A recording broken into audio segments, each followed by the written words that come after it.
The royal fantasy Meghan Markle worked so hard to build is collapsing, and this time, there's no palace to hide behind. Just days ago, Netflix officially cut ties with the Duchess of Sussex in a move that has left Hollywood insiders stunned, fans speechless, and Meghan herself in what some are calling a meltdown of epic proportions. Behind closed doors, sources reveal the former royal screamed, cried, and even hurled a diamond vase across the room when she received the call. "They betrayed me," she reportedly shouted, pacing barefoot through the Montecito mansion and Prince Harry once bragged was their sanctuary. But now, it's more like a castle of cards ready to crumble. It all started when Meghan's long-hyped Netflix project was unceremoniously scrapped due to what insiders claimed were creative differences and mounting tension. But it didn't stop there. Within 24 hours, one deal after another began. Slipping through her fingers, sponsorships paused, partnerships reevaluated, and a string of Hollywood allies went silent. The woman once dubbed the new Diana was now facing a brutal industry exile, and according to sources, she's not taking it well, not at all. Inside sources say Prince Harry tried calming her down, but the scene turned ugly. "You said they loved us," Meghan allegedly screamed at him, tears streaming down her face. "You said this would make them regret everything," but Harry had no answers. And with the cameras gone and their dreams of Hollywood domination fading fast, the couple was left clinging to the only thing still intact, their version of the truth. And just when it seemed the drama couldn't get worse, it did. A close friend of Meghan's is said to have leaked shocking private messages, exposing just how far Meghan was willing to go to protect her brand, even if it meant turning on those closest to her. The fallout explosive. Was this the final straw? Did Netflix really fire Meghan because of behind-the-scenes manipulation? Or is this part of a larger, darker unraveling of her carefully curated public image? Stay right here, because in this video, we're diving deep into the jaw-dropping saga behind Meghan's Hollywood breakdown, the brutal betrayal by Netflix, and how everything she built, her image, her empire, her future, might be crashing down before our eyes. And trust us, you won't believe what happens next. It was supposed to be her rebirth, her Hollywood resurrection, her triumphant "I told you so" to Buckingham Palace and every tabloid that ever doubted her. Meghan Markle had bet everything, her crown, her family, her reputation, on making it big in the entertainment world. And for a brief moment, it looked like she was winning. The Netflix mega deal was plastered across headlines worldwide, touted as a groundbreaking partnership that would finally allow Meghan to tell her truth on her terms. But behind the curtain, trouble was brewing. Fast forward to last week, and the fairy tale came to a screeching halt when Netflix abruptly severed ties with the Duchess. It wasn't just a contract cancellation, it was a public execution of everything she had tried to rebuild. The moment the news dropped, chaos erupted behind the high gates of the Montecito mansion. Meghan reportedly locked herself in her home office for hours, refusing to come out. Staff described hearing loud crash and shouting. One assistant, speaking under anonymity, claimed she heard Meghan sobbing uncontrollably, repeating, "They promised me. They promised me." Harry, pacing like a ghost in the hallway, tried calling their PR team in London. Then the Netflix executives, anyone who would answer. But phones went unanswered, and emails were left unread. The real blow wasn't just losing Netflix, it was how it happened. According to insiders, Meghan was blindsided. She believed her upcoming animated series, Pearl, was still in production and even boasted about its progress during a recent podcast. But in reality, the show had quietly been put on ice months ago. Behind the scenes, Netflix execs were growing increasingly frustrated. One producer leaked that Meghan was impossible to work with, constantly changing scripts, rejecting entire teams, and demanding more control than she was contractually allowed. She wanted to be the writer, director, and star, he claimed. It was a disaster waiting to happen. Another insider added that Meghan had no idea how to take feedback and insisted on inserting subtle jabs at the royal family in the storyline, something Netflix was wary of, given their international audience. But Meghan didn't see it as sabotage, she saw it as storytelling. "This is my truth," she allegedly told the production team during a heated Zoom call. "If that's too much for Netflix, maybe they're not who I thought they were." The breaking point came during a pitch meeting 2 weeks before the cancellation. Meghan had presented an updated script that reimagined the main character, a young girl based on herself escaping a cruel royal palace to find her voice. The execs were silent. One finally spoke. "We think this might be too on the nose." Meghan's face, according to a source present, dropped like a stone. She reportedly stared into the camera for a full 10 seconds before muttering, "Wow. So you're just like them." The call ended awkwardly. Meghan slammed her laptop shut and reportedly burst into tears. The next day, Netflix sent the termination notice. That's when all hell broke loose. Prince Harry tried to be the voice of reason. "We'll find another platform," he said, gently placing a hand on Meghan's shoulder as she clutched a silk cushion to her chest. But she pulled away. "You don't get it," she snapped. "This was mine, not yours, not theirs, mine." The tension between the couple, long rumored but never confirmed, finally boiled over. Sources say they argued well into the night. At one point, Meghan shouted, "I gave up everything for you. And now I'm the one being punished." Harry stood frozen. "That's not fair," he said quietly. "We made these decisions together." But Meghan wasn't listening. She stormed upstairs, leaving Harry alone in the dimly lit living room, surrounded by silent portraits and flickering candlelight. By morning, the press had picked up the story. Headlines screamed, "Netflix dumps Meghan." Duchess in crisis. Hollywood closes its doors. Meghan's team scrambled to do damage control, releasing a vague statement about shifting creative directions and ongoing conversations. But no one was buying it. Paparazzi circled the estate. Drones hovered above their backyard. Friends stopped calling. A list allies who once clamored to attend Meghan's garden soirees suddenly found their schedules full. Oprah remained silent. Tyler Perry, who once offered them his home in their darkest hour, reportedly told a friend, "I can't get involved in that drama again." Even Serena Williams, Meghan's longtime friend, declined to comment when asked at a press event. The isolation was deafening, but the worst was still to come. That evening, an anonymous leak hit a popular entertainment blog. The post included screenshots alleged texts from Meghan to a Netflix executive, begging for one more chance. "Please don't do this," one message read. "I've sacrificed everything to make this work.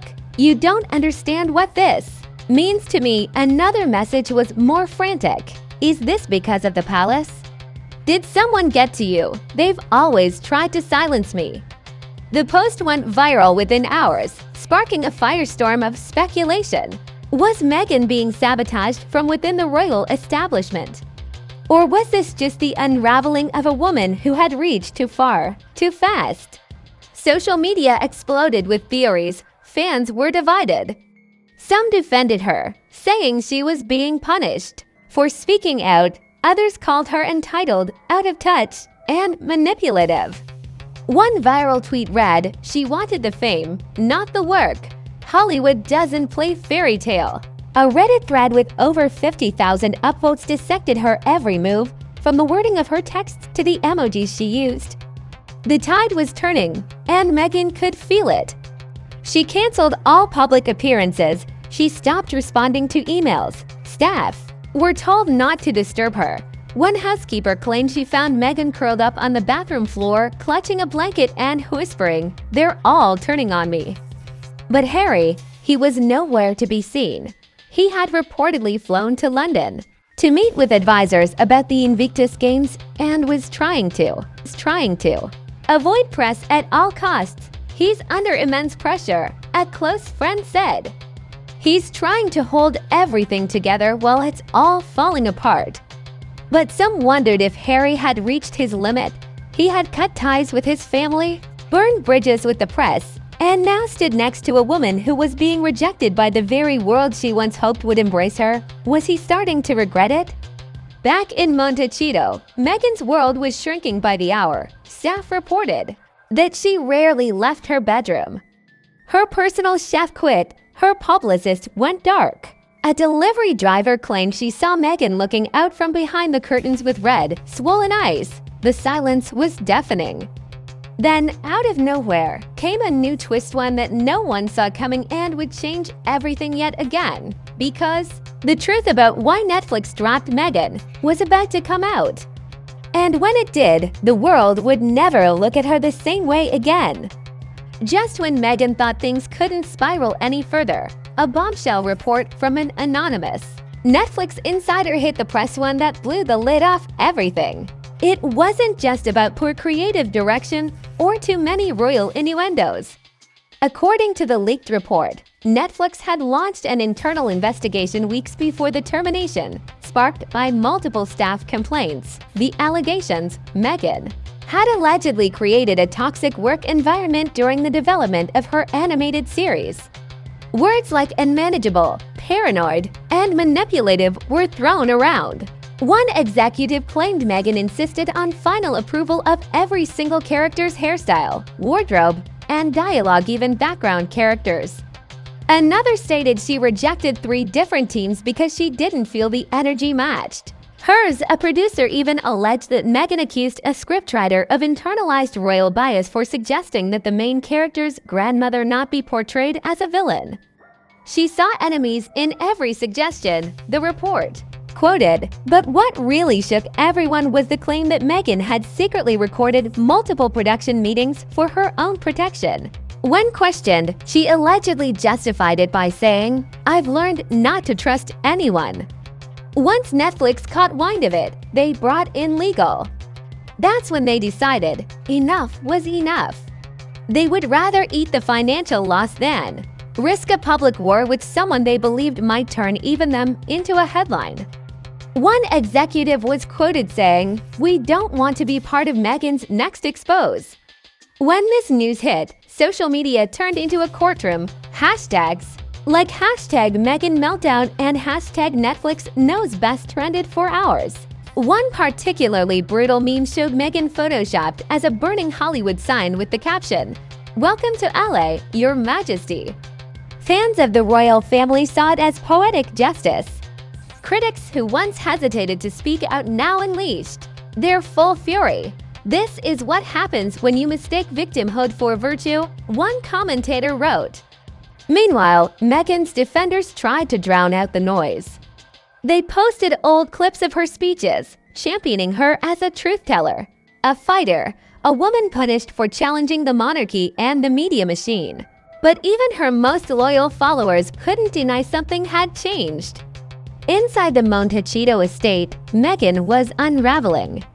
Sources say she hadn't eaten in days, and her personal stylist canceled future appointments due to emotional hostility. A friend who visited the house claimed Meghan greeted her in a silk robe, no makeup, clutching a half-drunk glass of rose at 10 a.m. "They've made me a villain again," she said, her voice cracking. "No matter what I do, it always comes back to this. Why can't they let me be?" The friend tried to console her, suggesting a temporary social media break and maybe a press statement. But Meghan exploded. "I'm not going to hide.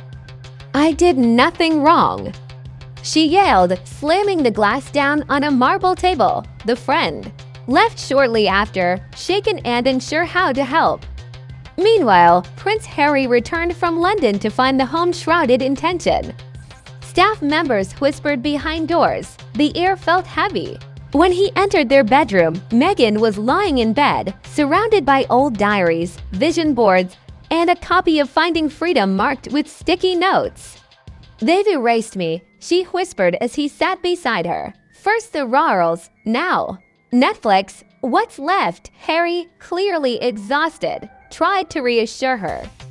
"We can fix this. We always do," he said. But Meghan turned to him, eyes hollow. "Do we?" she asked coldly. "Or do we just spin it until the next disaster?"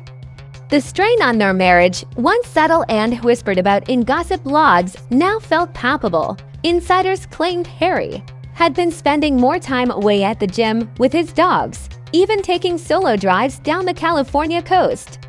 One staffer said he seemed checked out, staring blankly into space during meetings, offering one-word answers. It's like he's lost in a world that's slipping away, they said, and with good reason. Not only was their Netflix deal in ashes, but rumors began swirling that Spotify, already skeptical after the archetypes fallout, was reconsidering any future collaborations. Hollywood's waking up, an agent bluntly stated. They bought the fairy tale, but now they're seeing the drama behind the scenes. Then came the next twisted betrayal from within Meghan's own circle. A former close friend, who had once spoken glowingly of Meghan in interviews, suddenly sold a tell-all to a major tabloid. The story was scathing. It painted Meghan as someone obsessed with image, power, and revenge. It was never about healing, the friend claimed. It was about proving everyone wrong. She didn't want peace, she wanted victory. The article detailed lavish spending, spiritual advisors on call 24/7, and heated phone calls where Meghan allegedly yelled at staffers for posting unflattering angles of her on Instagram. One quote particularly stood out. She used to say, "The world took everything from me. Now I'm taking it back by force if I have to." That quote alone sparked a media storm. Royal biographers resurfaced. Meghan's estranged family, Thomas Markle, Samantha, even her rarely seen half-brother, seized the moment. Thomas appeared on a late-night interview looking tired but smug. "Maybe now people will listen to what I've been saying for years," he said. Samantha followed suit, calling the Netflix fallout karma served cold. Meghan didn't respond publicly, but sources say she watched every clip, some on repeat. She feels haunted, said one friend, not just by her past, but by the people who refuse to let her escape it. Meanwhile, the royal family remained silent, as always. But insiders say Buckingham Palace was quietly pleased.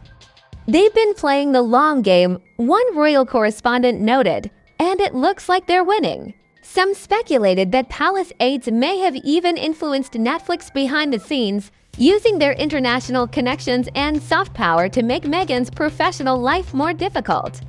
No one could prove it, but in Meghan's mind, the theory made terrifying sense. In response to the chaos, Meghan tried one last Hail Mary, a secret meeting with a major Hollywood PR firm known for fixing high-profile scandals. She arrived through a back entrance, disguised in a wide-brimmed hat and oversized sunglasses. The meeting lasted 3 hours. According to a leaked email, the firm advised her to lay low for 6 months, rebrand entirely, and issue a public apology. Not for wrongdoing, but for the breakdown in communication. Meghan refused. "I will not apologize for being myself," she allegedly snapped. "I was silenced once. I won't be silenced again." The firm declined to represent her. By the end of the week, what remained of Meghan's public image was a shattered mosaic, conflicting pieces of glamour, grievance, ambition, and chaos. The woman who once stood poised to redefine modern royalty was now branded by many as untrustworthy, unhinged, and unhireable. Yet through it all, one question lingered in every headline, every whispered conversation, every viral post. How did it all go so wrong, so fast? And what no one knew was that Meghan still had one more card to play, one final move that could either restore everything she lost or destroy whatever hope remained. Because deep inside that Montecito mansion, in a locked drawer of her study, lay something no one else had seen, something powerful enough to set the record. Straight or burn the world down. That drawer, tucked away in Meghan's private study behind layers of security and trust, held what she believed would be her redemption or her revenge. Inside was a hard drive labeled Truth, containing hours of unreleased video footage, audio recordings, and personal diaries. This wasn't just some collection of old family memories or behind-the-scenes footage. It was a digital archive of Meghan's most raw, unfiltered moments from the past 5 years, recordings of confidential calls with producers, private therapy sessions, teary video confessions during her royal exit, and yes, even alleged conversations with palace aides. For months, she had been quietly compiling everything. In case they ever tried to erase me again, she once whispered to a friend. Now, with Netflix gone, allies silent, and her brand on the verge of collapse, Meghan considered using it, but Harry was horrified. When she brought it up over dinner, what little they managed to eat in the tense silence of their kitchen, his fork froze midair. "You can't," he said flatly. "That's not just your story anymore. It's everyone's." Meghan's eyes narrowed. "Exactly," she replied. "And maybe it's time they hear all of it." The discussion spiraled quickly. Meghan argued it was her only way to reclaim the narrative. Harry begged her to think of Archie and Lilibet. "You put this out, and it won't just destroy your reputation, it'll destroy our children's future."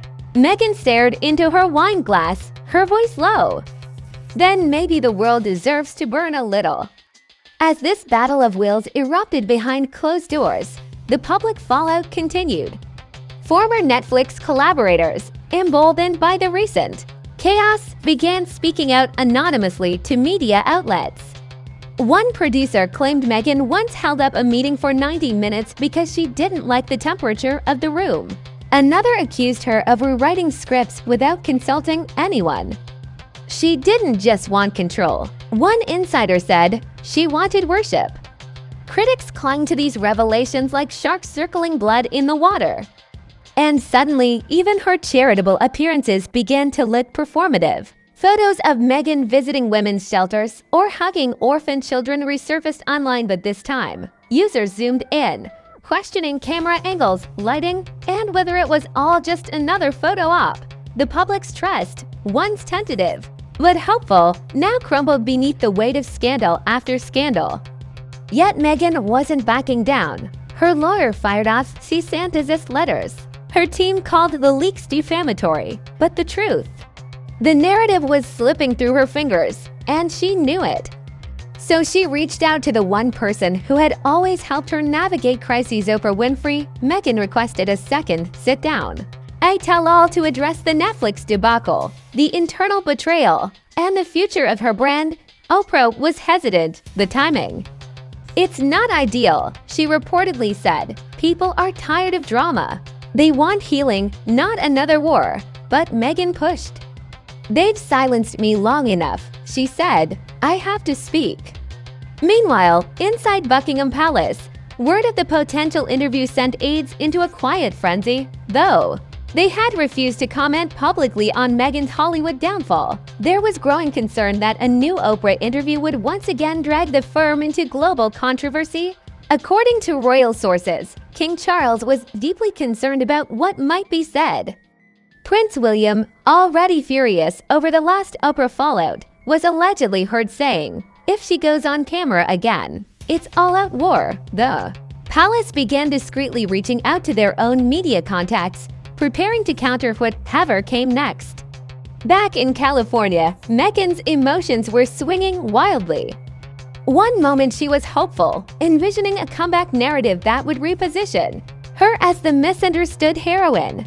The next, she was despondent, questioning every decision that brought her to this point. "Maybe I should have just stayed silent," she confided in a friend. "Maybe I should have never left." But the friend, one of the few still loyal, responded calmly, "You didn't leave, you survived, and people forget that." Then, out of nowhere, another twist, Meghan received a private message from a former Netflix exec. It reads simply, "You weren't wrong, but you weren't the only one right." No name, no further context, but it was enough to rattle her. What did it mean? Had someone inside Netflix regretted the way things ended? Or was this another psychological game meant to throw her off balance? Paranoia set in. Meghan began suspecting even those closest to her. She questioned staff, reviewed security footage, even temporarily suspended her personal assistant after suspecting a leak. Harry was deeply disturbed. "You're turning into someone I don't recognize," he said during yet another argument. "This obsession, it's not you." Meghan responded bitterly, "Maybe I've always been this, and you just never looked close enough." Still, she pressed forward. Plans for the second Oprah interview took shape. A private studio was secured. A new glam team was hired. Meghan rehearsed her talking points with a media coach. She was ready to reveal it all, not just the Netflix drama, but the truth about Hollywood politics, fake friendships, and the palace's long arm of influence. She even hinted at naming names. The world braced for impact. Entertainment sites dubbed it the interview that could shatter everything. But just 2 days before the shoot, Meghan received a legal notice from Netflix. It warned that if she disclosed confidential development details, particularly those involving unreleased footage or staff conduct, she could face legal action. The threat was clear: "Speak and you'll pay." Meghan panicked. "They're trying to silence me again," she told Harry, who sat stone-faced across the room. This is abuse, legal abuse. But Harry, exhausted and emotionally drained, muttered, "Maybe it's just reality." The interview was postponed indefinitely. And just like that, the momentum Meghan hoped to reclaim evaporated. She had no platform, no allies, no protection. And now, even her husband, her once unshakable pillar, seemed to be slipping away. Paparazzi caught him solo at a Malibu beach, walking alone, staring out at the ocean for hours. He looked like a man searching for an exit, one onlooker posted. In desperation, Meghan made one final attempt to salvage her empire. She sent a confidential pitch to Amazon Prime, an unscripted docuseries about redemption, resilience, and rebranding. But word came back quickly. Respectfully, it's a pass. She was no longer seen as aspirational. She was seen as unpredictable. And Hollywood doesn't forgive that easily.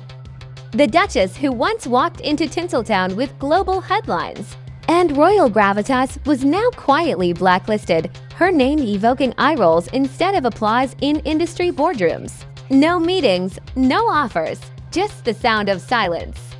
Meghan was forced to confront the unthinkable, that in her pursuit of control, she had lost everything she thought mattered: her influence, her audience, her relevance. Still, one ember burned within her: the hard drive, the archive of truth. She stared at it nightly, wrestling with the decision. Would she light the match and watch the world burn with her?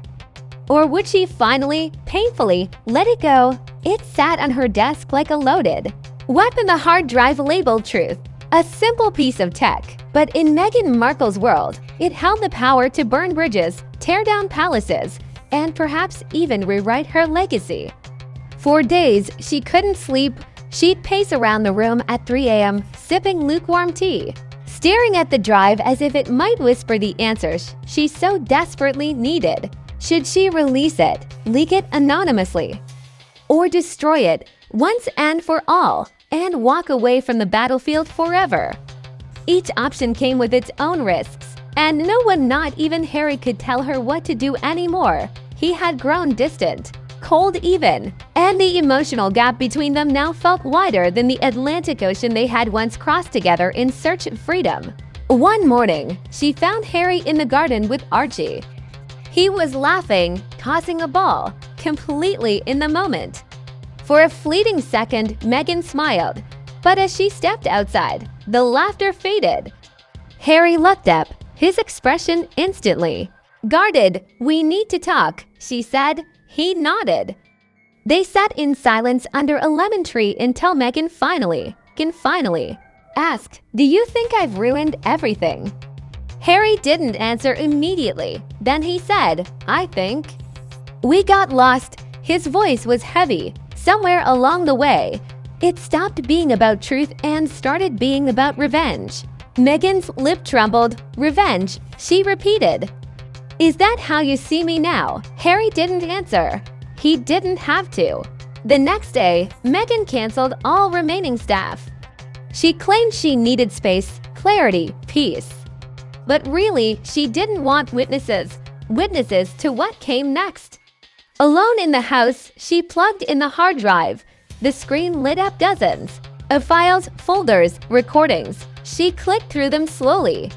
Footage of her crying in hotel rooms, audio of her confronting producers, private voice memos where she reflected on her darkest fears. It was all their every triumph, every betrayal, every moment the public never saw. And one folder stood out, marked only as never forget. Inside were voice recordings from the early days, chats with royal aides, messages she sent to palace staff begging for protection from the press, even voicemails from her father before their public falling out. It was heartbreaking and damning. But then something unexpected happened. As Meghan listened to her own voice, raw, emotional, unfiltered, something shifted inside her. She didn't hear the powerful Duchess, the social justice warrior, or the Hollywood queen. She heard a woman. In pain, a woman who had lost her footing and was clawing at anything that might make her feel safe again. And for the first time in months, Meghan cried. Not out of rage, not out of pride, but out of grief for who she used to be. That night, she didn't destroy the drive, but she did lock it away. Deep inside the vault beneath the house, she scribbled a note and taped it to the case. Not yet. It was the first time in weeks she'd chosen restraint over reaction. But restraint didn't mean surrender. Meghan may have lost Netflix, Hollywood, and half the world's sympathy, but she hadn't lost her voice entirely. And if she couldn't speak through documentaries, she'd speak through the one thing no one could block: her writing within. Rumors began swirling that Meghan was working on a bombshell memoir, one that would go deeper than Spare, riskier than any royal interview, and more personal than anything she'd ever published. The working title, Unfiltered. Sources said the manuscript had already begun circulating discreetly through top literary agents, and a bidding war was imminent. One editor described it as a story so raw, so scorched earth, that it makes Harry's book look like a bedtime story. But Harry wasn't on board. When he found out about the manuscript, he confronted Meghan. "You're writing about all of it?" he asked. Meghan nodded. "Every piece." His face fell even. "Us," she looked away. "Especially US." The tension was unbearable. "I didn't sign up for this," Harry muttered. Meghan shot back. "Neither did I, but here we are." And just like that, the distance between them solidified into something permanent, something unspoken, but unmovable. Still, Meghan pressed forward. The world may have turned on her, but she refused to be erased. Every email rejection, every closed door, every betrayal only added fuel to the fire she now carried alone. Gone was the starry-eyed actress, the hopeful Duchess, the new Diana. What remained was something colder, steelier, and far more dangerous. A woman with nothing left to lose. Meanwhile, public fascination with Meghan's downfall only grew. Tabloids released daily updates on her whereabouts, her moods, her next move. Royal correspondents gleefully dissected every rumor. Even American media outlets, once her champions, began using words like meltdown, implosion, and toxic. In the court of public opinion, Meghan was now both the villain and the victim, a tragic anti-hero caught in the story she tried so hard to control. But some were starting to see the cracks in the narrative. A quiet movement emerged online. #Justice for Meghan began trending on niche platforms. A few loyal fans started digging, reanalyzing the leaked texts, questioning the motives of the so-called insiders. Why are we so quick to believe everyone but her? One user asked in a viral post, "What if we've been manipulated too?" Others pointed out the silence of Netflix, the lack of a formal statement, the avoidance of public comment. Could there be something they didn't want the world to know? Meghan, for now, remained silent. No tweets, no interviews, no official statements, just silence. But it wasn't weakness, it was strategy. Behind the scenes, her legal team quietly began gathering evidence, emails, contracts, NDA violations. She wasn't just preparing a memoir, she was preparing for war. But it wouldn't be loud. It wouldn't be dramatic. It would be surgical. As for Harry, he began spending more time in London. rumors of reconciliation with Prince William surfaced. A palace insider claimed that the brothers had a tentative phone call and that King Charles was urging them to put the past behind. Whether it was genuine or damage control, no one could say. But one thing was certain, Meghan was no longer part of that conversation. She was, in many ways, right back where she started, an outsider. And yet, in the middle of it all, she found a strange peace, not happiness, not success, but clarity. For the first time in years, she no longer had to pretend. No more Hollywood smiles, no more palace protocols, just her. Flawed, fiery, and finally free from the weight of everyone else's expectations. She stood at the edge of a cliff, figuratively and perhaps literally staring out at the Pacific Ocean, wind in her hair, eyes wide open. She didn't know what came next. But for the first time, she was okay with that. Because when everything falls apart, when the crown is stripped, the contracts vanish, and the cameras turn away, what remains isn't the empire you built. It's the fire you carry, and Meghan Markle's fire still burns. And so, the woman who once walked away from royalty in search of freedom found herself shackled by a different kind of crown, one forged not in gold, but in public scrutiny, betrayal, and the unforgiving spotlight of Hollywood. Meghan Markle's journey, once hailed as revolutionary, now stands as one of the most shocking cautionary tales of our time. From royal palaces to red carpets, from podcast studios to production sets, every step she took was followed by whispers, headlines, and hidden knives. Now, as the world watches the ashes of her empire settle, one question echoes louder than ever. Was she the architect of her own downfall, or simply the latest woman to be chewed up and spit out by the very systems she dared to challenge? Fans remain divided. Some see her as a fighter, a truth-teller who was punished for daring to speak. Others call her calculated, manipulative, and drunk on the drama she once claimed to flee. But no matter which side you fall on, one thing is undeniable: this story isn't over. Whether through a tell-all memoir, a whispered leak, or a final twist no one sees coming, Meghan Markle still holds the power to flip the script. And in a world that thrives on chaos, who knows what she do next? But what do you think? Was Netflix right to cut ties? Or is Meghan a victim of an even deeper conspiracy? Is this the final chapter in her saga or just the end of the beginning? We want to hear from you. Drop your thoughts in the comments below. Was this downfall deserved or orchestrated?